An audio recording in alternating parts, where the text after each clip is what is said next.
하나님의 말씀은 구약 성경 시편 107편 8절부터 15절까지 봉독해 드리겠습니다. 시편 107편 8절부터 15절까지입니다. 다 찾으신 줄 알고 봉독해 드리겠습니다. 여호와의 인자하심과 인생에게 행하신 기적으로 말미암아 그를 찬송할지로다. 그가 사모하는 영혼에게 만족을 주시며 줄인 영혼에게 좋은 곳으로 채워주심이로다. 사람이 흑암과 사망의 그늘에 앉으며 공고와 쇠사슬에 매임은 하나님의 말씀을 거역하며 지존자의 뜻을 멸시함이라. 그러므로 그가 고통을 주어 그들의 마음을 겸손하게 하셨으니 그들이 엎드려져도 돕는 자가 없었도다. 이에 그들이 그 환난 중에 여호와께 부르짖음에 그들의 고통에서 구원하시되 흑암과 사망의 그늘에서 인도하여 내시고 그들의 얽어맨 줄을 끊으셨도다. 여호와의 인자하심과 인생에게 행하신 기적으로 말미암아 그를 찬송할지로다. 아멘. 할렐루야. 오늘 우리가 같이 이렇게 함께 모여서 예배드리지 못하고 또 많은 성도님들이 댁에서 유튜브로 방송을 드리게 됨을 참 안타깝게 생각합니다. 우리가 나라를 위해서, 한국교회를 위해서, 또 예배가 회복되기 위해서 기도해야 될 것입니다. 오늘 제목은 고난을 주시는 이유, 이런 제목으로 우리가 함께 은혜를 받도록 하겠습니다. 전에 우리 교회 성도님 가운데 터널과 같이 어두운 곳에, 이렇게 막힌 곳에 들어가면 숨을 제대로 쉬지 못하는 그런 분이 계셨어요. 그래서 이제 교회에서 수련회를 가다가 터널을 통과하게 되면 미리 그 터널에 들어가기 전부터 숨을 쉬지 못하는 그런 고통을 겪으시더라고요. 근데 지금 우리가 겪고 있는 현실이 그렇죠. 우리 개인적으로 또 가정에 기업이나 국가 전체가 긴 터널 속으로 들어가서 언제 그것을 빠져나올 수 있을지 내일을 알 수 없는 정말 불안하고 답답한 상태에 빠져 있습니다. 이렇게 예배도 마음대로 드릴 수 없는 환경이 우리가 지금 맞이한 현실입니다. 근데 하나님은 왜 우리에게 이런 고통과 고난을 겪게 하실까? 이런 생각을 하시는 분이 계실 수 있습니다. 하나님은 우리 인간을 무시하시나? 우리에게는 관심도 없으신가? 그렇지 않습니다. 우리가 믿는 하나님 아버지는 우리를 너무나 사랑하시는 하나님이십니다. 그 증거가 바로 나를 사랑하사 나를 구원하기 위해서 하나밖에 없는 외아들 독생자를 십자가에 못 박기까지 하시며 우리를 구원해 주신 분이십니다. 어느 시인은 하나님의 사랑을 이렇게 노래했습니다. 하늘을 두루마리 삼고 바다를 먹물 삼아도 다 기록할 수 없는 하나님의 사랑, 하나님의 크신 사랑, 그 어찌 닿을까? 이렇게 하나님의 사랑을 노래했습니다. 그래서 하나님이 사랑하는 자녀들에게 고난을 주실 때는 하나님의 이유가 있고 목적이 있는 겁니다. 오늘은 우리가 본문을 중심으로 해서 하나님께서 왜 우리에게 고난을 주시는가, 그것을 생각해 보고 우리가 지금 당하고 있는 고난을 어떻게 극복하고 어떻게 승리해야 될 것인가, 오늘 본문 말씀 가운데 우리가 함께 답을 찾도록 하겠습니다. 첫째로 하나님이 우리에게 고난을 주시는 이유는 우리를 정결하게 하시기 위해서입니다. 여러분, 깨끗하고 정말 순도가 높은 은이나 금을 만들기 위해서는 그 광물질을 용광로에 집어넣고 완전히 녹이는 작업을 해야 됩니다. 이것의 순도를 높이기 위해서는 그 과정이 반복돼요. 그래서 성경을 보면 7번까지 우리를 연단하신다, 이렇게 말씀하고 있습니다. 순도가 높아지면 높아질수록 그 금이나 은은 가치가 있게 되는 거죠. 디모데후서 2장 21절을 보면 누구든지 이런 것에서 자기를 깨끗하게 하면 귀히 쓰는 그릇이 되어 거룩하고 주인의 쓰심에 합당하며 모든 선한 일에 준비함이 되리라, 이렇게 말씀하고 있습니다. 에스겔서 22장 19절 이하의 말씀에서도 너희가 다 찌꺼기 같이 되었으니 너희를 모아서 풀무불 속에 놓고 녹이겠다, 이렇게 하나님은 에스겔 선지자를 통해서 왜 하나님께서 연단을 하시는지 말씀하시고 있습니다. 이렇게 우리를 정결하게 만드시는 거예요. 우리가 잘 아는 욥, 동방의 의인이라고 불려졌던 욥이 큰 고난을 당하게 되죠. 한순간에 모든 재산을 다 잃게 되고 자녀들을 잃게 되고 욥 자신도 병까지 들었습니다. 그런 상황 속에서 욥의 친구들이 와서 너 하나님 앞에 뭐 잘못하는 것이 있는가 생각해 봐라, 이렇게 재촉하고 또 채근을 할 때 욥은 나는 하나님 앞에 부족함이 없다, 잘못한 게 없다, 그렇게 이야기를 합니다. 그러나 그 고통의 시간을 겪으면서 이제 욥기 마지막 부분에 가면 욥이 이렇게 고백을 해요. 나를 단련하신 후에는 내가 순금같이 나으리라.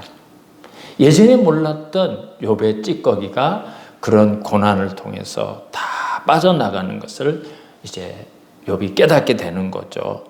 그래서 욥이 고난을 겪은 후에 갑절의 복을 받게 됩니다. 또 우리가 잘 아는 내 마음에 합한 사람이라고 하나님이 불러주셨던 다윗이 있죠. 다윗의 위대함은요, 다윗의 신앙은 고난을 통해서 만들어집니다. 이제 사울에게 쫓겨다니면서 그런 많은 고난을 겪으면서 그 고난 속에서 다윗과 함께 하시는 하나님을 발견하게 되고 깨닫게 되는 거죠. 그래서 다윗의 시편을 보면 처음에는 그 고난을 놓고 하나님 앞에 부르짖다가 점점 확신을 가지게 되고 오히려 하나님을 찬양하고 감사하는 다윗의 모습을 우리가 볼 수가 있습니다. 다윗은 고난을 통해서 하나님에 대한 확실한 믿음을 가지게 되었던 겁니다.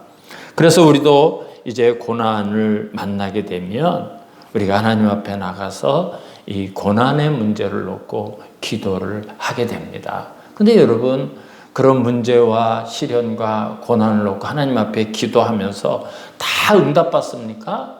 응답받지 못할 때가 많이 있죠. 그 이유를 우리가 알아야 돼요. 매우 중요한 이야기입니다. 내가 하나님 앞에 부르짖는데 왜 하나님이 응답해 주시지 않을까? 이유가 있습니다. 첫째는 우리가 하나님과 해결하지 못한 것이 있기 때문입니다. 하나님과의 통로가 막혀 있어서 그래요.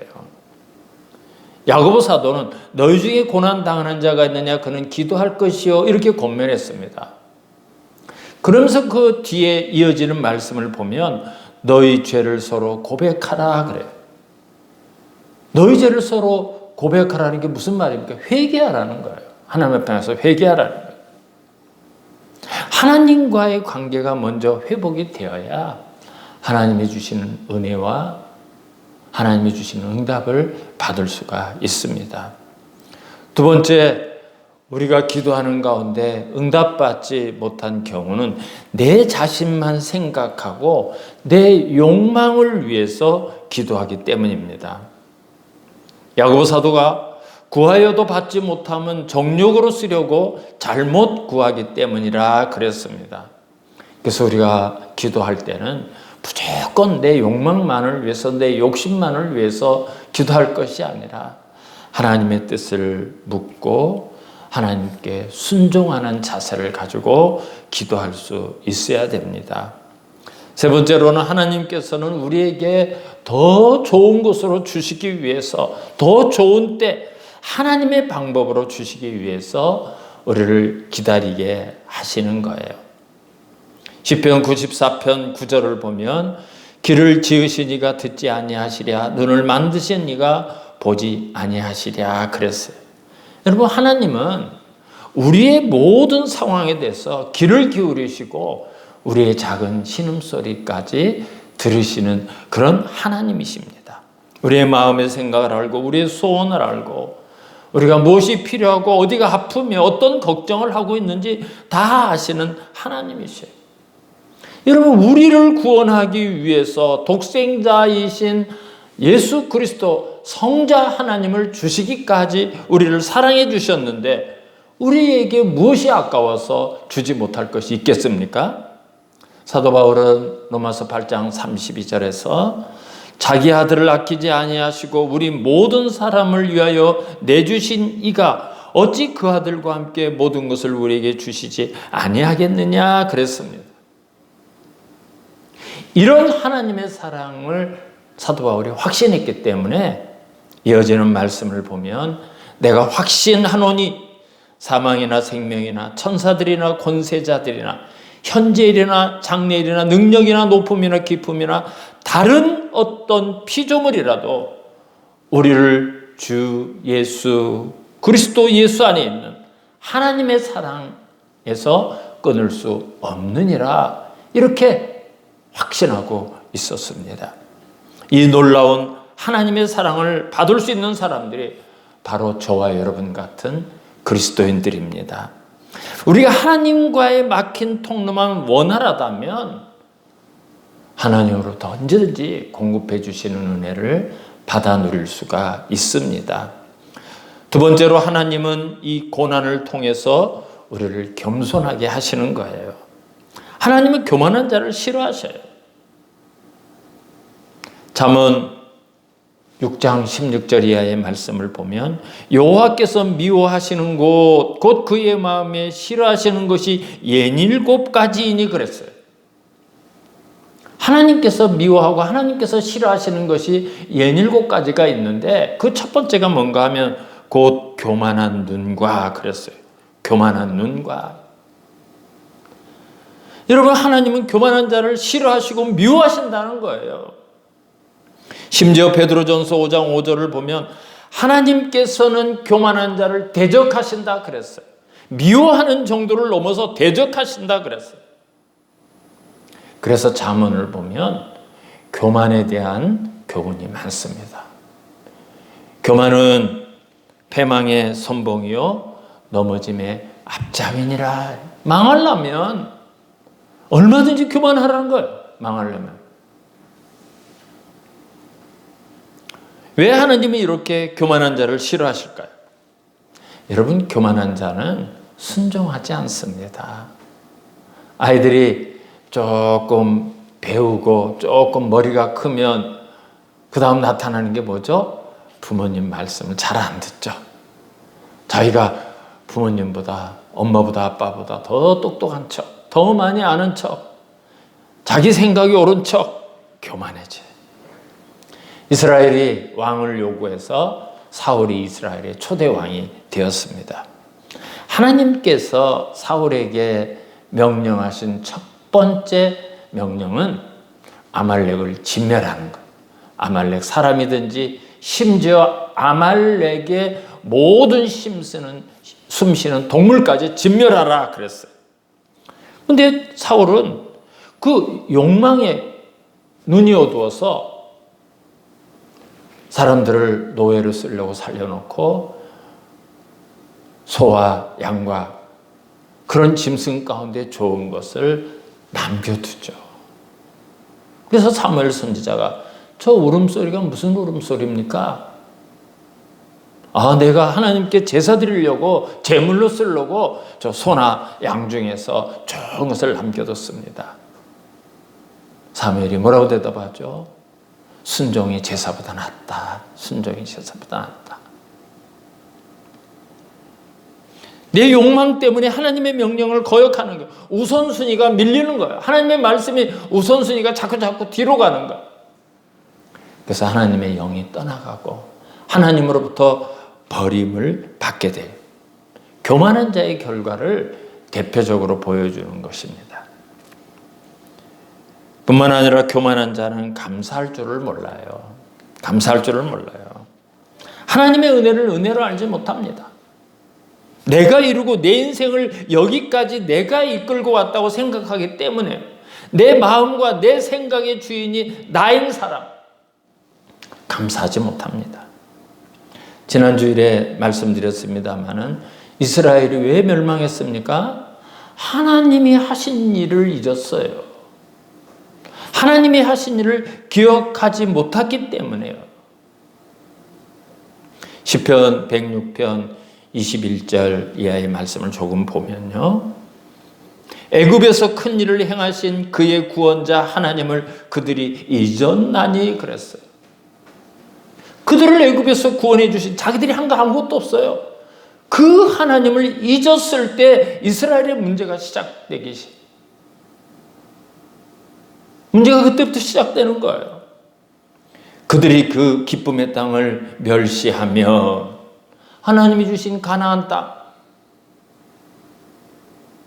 그 땅을 멸시해요. 자기들은 아무것도 한 것도 없으면서 그 말씀을 믿지 아니하고 그들의 장막에서 원망하며 여호와의 음성을 듣지 아니하였도다 이러므로 그가 손을 들어 그들에게 맹세하기를 그들이 광야에 엎드러지게 하고 또 그들의 후손이 뭇 백성 중에 엎드러뜨리며 여러 나라로 흩어지게 하리라 하셨도다. 하나님이 어떻게 우리를 구원해 주셨는가? 하나님이 우리를 어떻게 인도해 주셨는가? 하나님이 어떻게 우리를 축복해 주셨는가? 그걸 잃어버렸을 때 감사가 없어져요. 구약이나 신약 시대나 할 것 없이 신앙의 문제, 그리스도인의 삶의 문제는 여기서 시작이 되는 겁니다. 그리고 교만한 자는 하나님께 영광을 돌리지 않아요. 자기가 하나님의 영광을 가로채요. 하나님의 은혜로 이루었고 하나님의 은혜로 해결되었고 하나님의 은혜로 지금까지 살아왔으면서 내가 잘해서, 내가 애써서, 내가 수고해서, 내 능력으로, 내 힘으로 여기까지 왔다고 생각해요. 그래서 하나님이 받으셔야 될 영광을 자기가 받는 거예요. 내가 했다. 내가. 계속해서 내가 나오는 거예요. 나를 주장하고 나를 내세우고. 사람이 교만해지면 하나님은 쏙 빼놓고 자기에 대한 착각 속에서 살아가게 됩니다.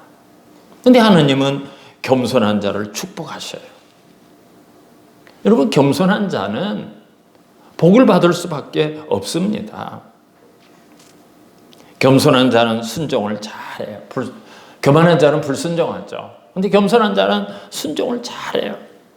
여러분, 신명기 28장 1절부터 19절을 보면 하나님께서 순종하는 자에게 어떤 복을 주시는가, 그 내용이 1절부터 19절까지 가득해요. 하나님이 주시는 복이 거기 다 쓰여 있어요. 성읍에서도 복을 받고 들에서도 복을 받을 것이며 내가 들어와도 복을 받고 들에서도 복을 받을 것이며. 오늘 그 내용은 말씀드리지 못해요. 시간이 없어서. 꼭 집에 가셔서 한번 신명기 28장 1절부터 19절까지, 그리고 20절부터는 이제 불순종하는 자에게 주는 하나님의 저주와 심판이 나와요. 꼭 한번 보시기 바랍니다. 겸손한 자는 순종을 잘해요. 그리고 겸손한 자는 잘 섬깁니다. 하나님도 잘 섬기고 이웃도 잘 섬겨요. 교만한 사람은 섬김을 받으려 하죠. 여러분, 세상에서도 섬기는 사람은 존경을 받습니다.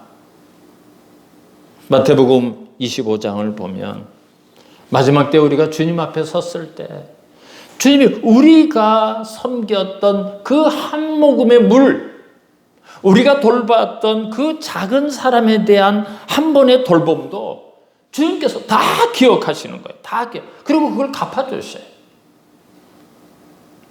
너희가 여기 내 형제 중에 지극히 작은 자 하나에게 한 것이 곧 내게 한 것이니라. 나와 너희를 위하여 예비된 나라를 상속받으라. 우리가 소홀히 하고 우리가 무시하고 이거는 괜찮다고 생각했던 지극히 작은 자 그 하나에게 한 것이 곧 나에게 한 것이다. 그리고 주님은 그런 사람들을 위해서 예비해 놓으신 것이 있어. 이걸 받으라. 그래, 이걸 받으라. 여러분, 잘 섬기는 사람은 하나님께서 높여주시고 하나님께서 갚아주셔요. 그리고 겸손한 사람은요, 항상 감사할 줄을 알아요. 감사할 줄을 알아요. 겸손한 사람은 자기가 잘된 일이 있으면, 자기가 형통한 게 있으면 다 하나님의 은혜고 하나님께서 해주셨다고 고백합니다. 여러분, 모든 영광을 하나님 앞에 돌려야 돼요. 우리 삶 가운데 일어나는 모든 일들은 하나님의 은혜와 축복으로 되었다고 고백하시기 바랍니다. 하나님을 기쁘시게 하셔야 돼요. 하나님께 감사하고 찬송과 영광을 올려드릴 수 있어야 돼요.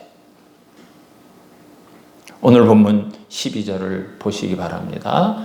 그러므로 그가 고통을 주어 그들의 마음을 겸손하게 하셨으니 그들이 엎드려져도 돕는 자가 없었도다. 그러므로 그들이 교만했고 그들이 하나님께 영광을 돌리지 않았고 감사하지 않았고 순종하지 않았기 때문에 하나님께서 그들에게 고통을 주었다. 그랬어요. 고통을 주었다. 환난을 주시고 세상에서 믿고 의지하는 것들을 다 끊어지게 했어요. 엎드려져도 돕는 자가 없었도다. 그랬어요. 세상의 방법으로, 세상의 수단으로, 인간의 의지로 해결할 수가 없었다. 그거예요.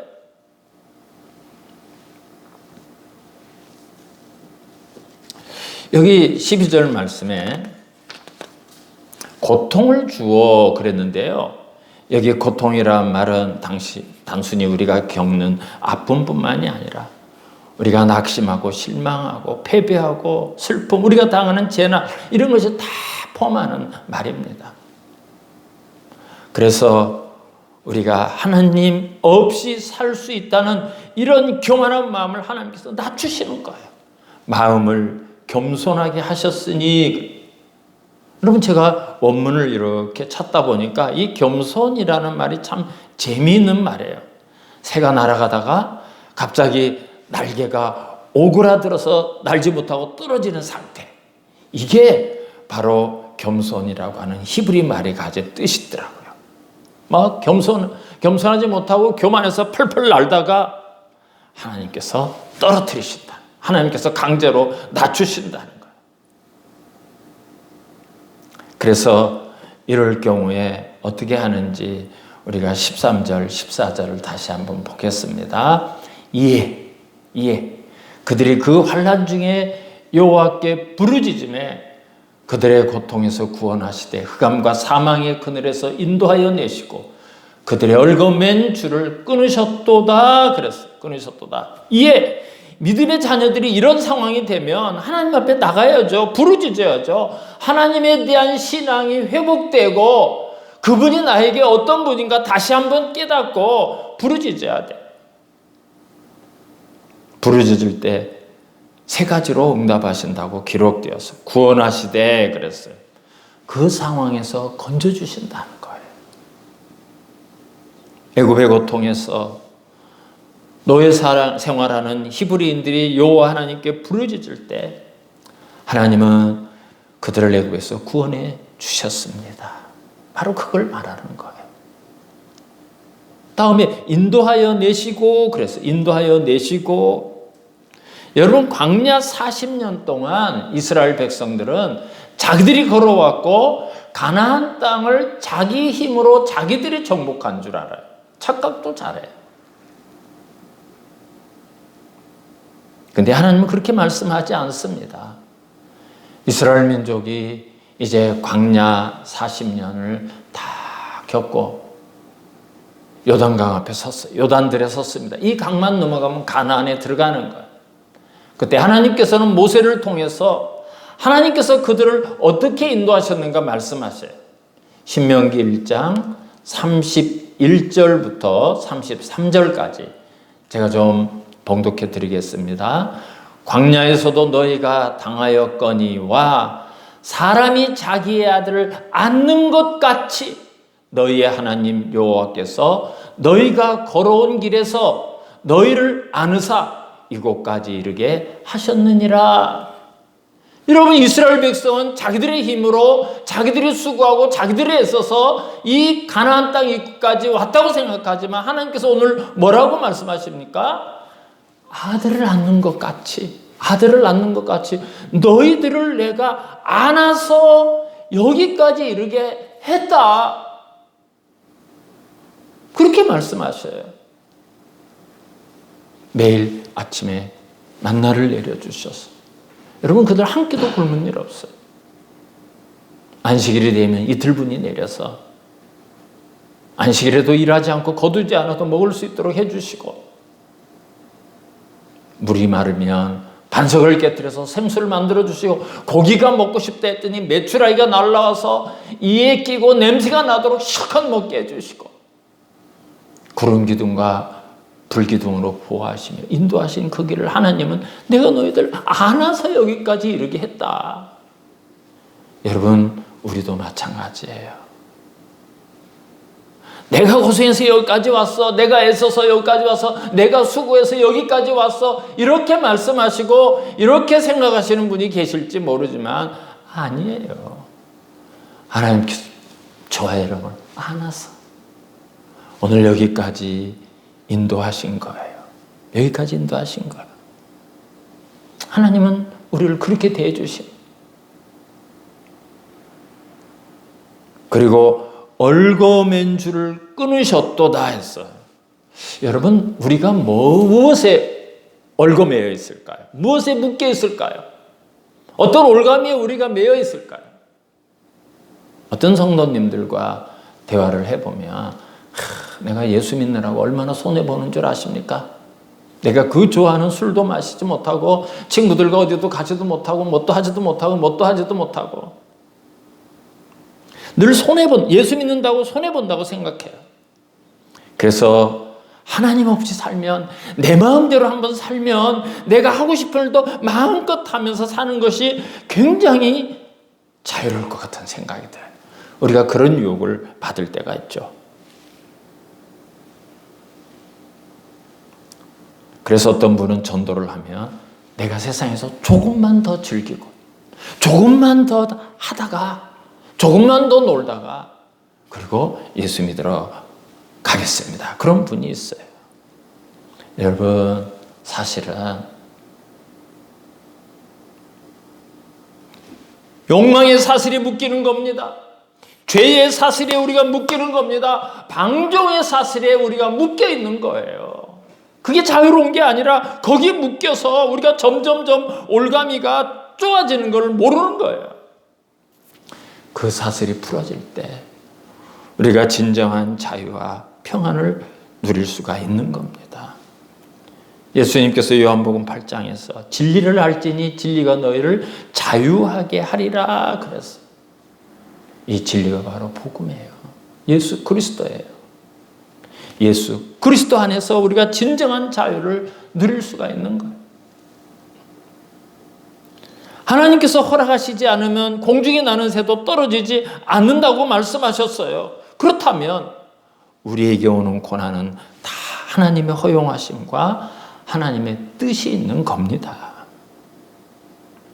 바울에게 고난을 주신 것은 바울을 정결하게 해서 하나님께서 사용하기 위해서, 하나님만 바라보게 하기 위해서 많은 고난을 겪게 하셨습니다.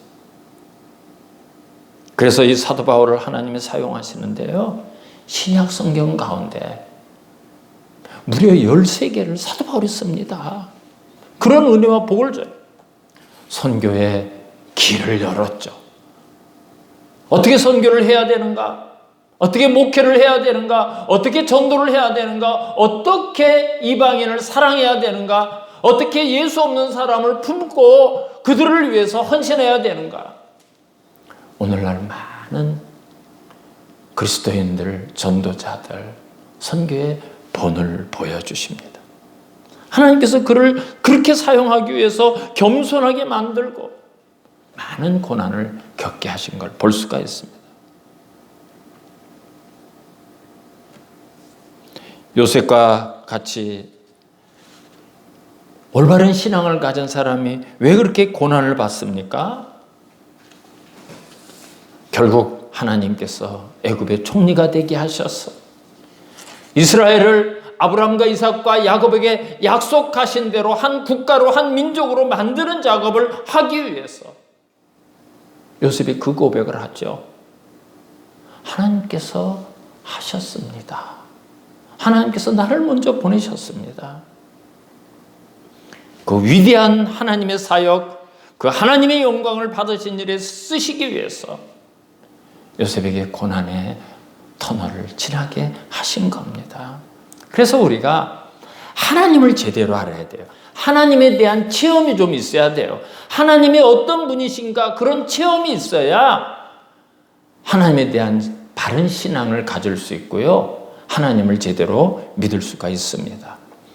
여러분, 구약의 유대인들은 하나님을 성전에 계시는 하나님으로만 생각하는 경우가 많이 있었어요.